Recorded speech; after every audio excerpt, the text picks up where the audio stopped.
tutuusin, hindi lang naman kaming mga kontraktor ang nakikinabang dito. Marami din sa inyo, mga politiko, ang nagpapataba ng bulsa sa pangungurakot.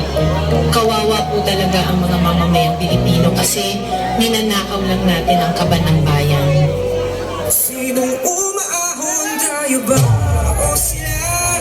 Mga ngiti nila habang nakalubog ka pa sa napunta sa minagyan ko mga bayan. Binubuto na naman ako.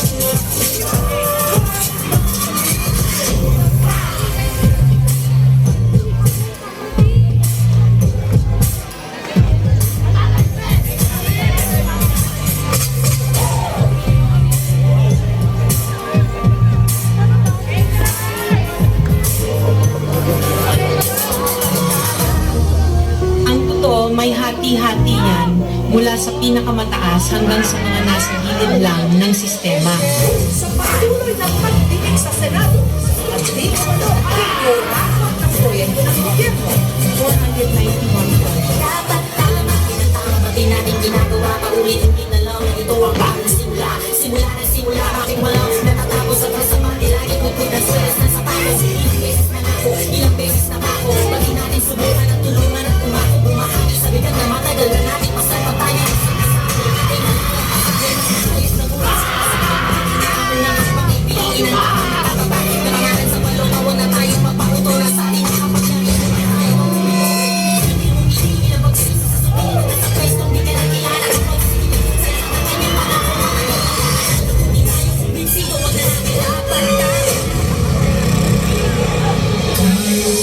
Huwag ninyong ipakita sa publiko na malinis kayo dahil sa bawat proyekto may kapalit na porsyento para sa inyong mga opisina.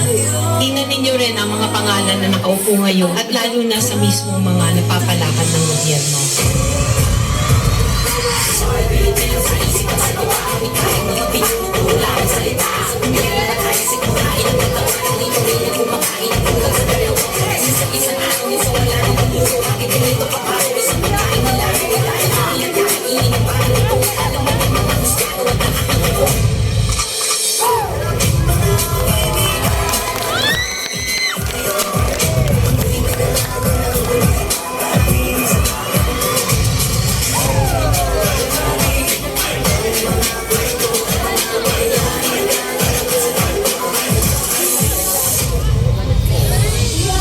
Kailan mo nga ba isa sa puso na inihalal ka ng taong bayan upang magtingkod, hindi para magpayaman, upang magsilbi, hindi para maging gahaman.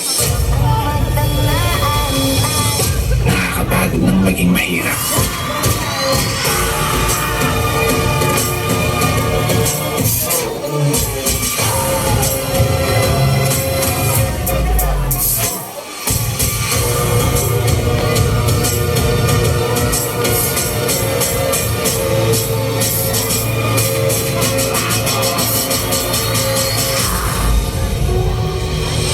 Pera ng taong bayan pero tayo ang nakikinabang. Hindi ba tayo nahiya? Ang mga mahihirap mas lalong naghihirap. Kaya tama na ang pangungurakot natin.